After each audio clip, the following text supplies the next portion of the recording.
Hi, gbogbo wa náà mo fẹ́ ká wò. الرحيم قل هو الله أحد الله الصمد لم يلد ولم يولد ولم يكن له كفوا أحد كذلك الله ربي الله أكبر اللهم صل على محمد وآل محمد الطيبين الطاهرين وعجل فرجهم في عافية منا وارحمنا بهم وانصرنا بهم وانتصر بنا لهم والعن أعداءهم اللهم صل على فاطمة وأبيها وبعلها وبنيها عدد ما أحاط به علمك رب اغفر وارحم وتجاوز عما تعلم إنك أنت الأعز الأجل الأكرم وصل على محمد وآله الطاهرين والعن أعداءهم أجمعين وخص باللعن أبا بكر وعمر وعثمان وعائشة وحفصة وقتلة الحسين عليه السلام الله أكبر. A rí pé nínú fẹ́ràn yìí kí ni ohun tó ṣẹlẹ̀ ń bẹ̀ ní ọwọ́ ìparí nígbà tí ẹnìyàn tó kírun tó fẹ́ conclude òun rẹ̀ ti ń kí, so ó wá ń ṣàdúrà. Ìrun jàmáà ni wọ́n ń kí, wọ́n wá ń ṣàdúrà, wọ́n dẹ̀ ń ṣàdúrà yẹn sókè tí gbogbo ayé ń gbọ́, wọ́n dẹ̀ fi sórí social media tí gbogbo ayé ń rí. Ó wá ṣàdúrà fún Nabi sallallahu alaihi wasallam àtàwọn ará ilé Nabi sallallahu alaihi wasallam. Lẹ́yìn náà ó wá bẹ̀rẹ̀ sí gbé Abubakar Siddiq wa Umar wa Uthman wa Aisha wa Hafsa àtàwọn míì bẹ́ẹ̀, ó bẹ̀rẹ̀ sí gbé wọn ṣépè, ó ń làánà wọn. Wọ́n ń fi salah orí ìrun wọn sì wà, ìrun tá a fi wojú rí Ọlọ́run, àwọn tọ́lọ́run wá yọ́nú sí àwọn làwọn ń làánà lórí ìrun tiwọn.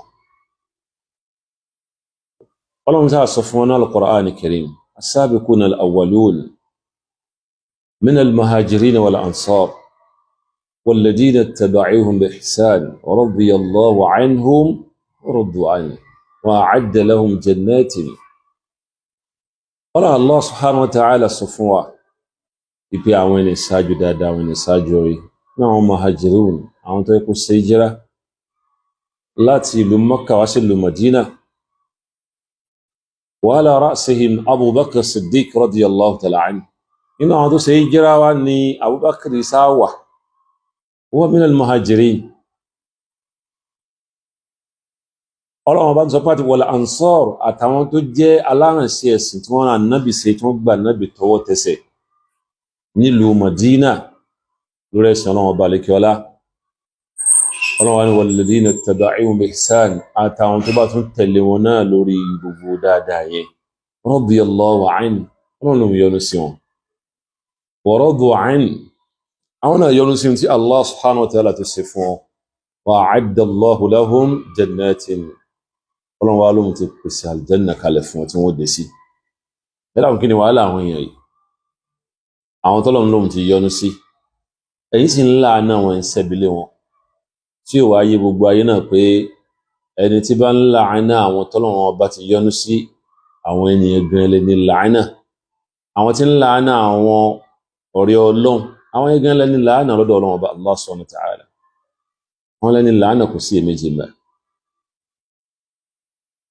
Ìhun tó ń wí yẹn, gbogbo àwọn tí wọ́n bá gba mọ́dhàbí wọn wọlé, tí wọ́n gba Shi'ism tí wọ́n gbé káàkiri, irú tí ń bẹ lákìídà àti wọn náà nìyẹn.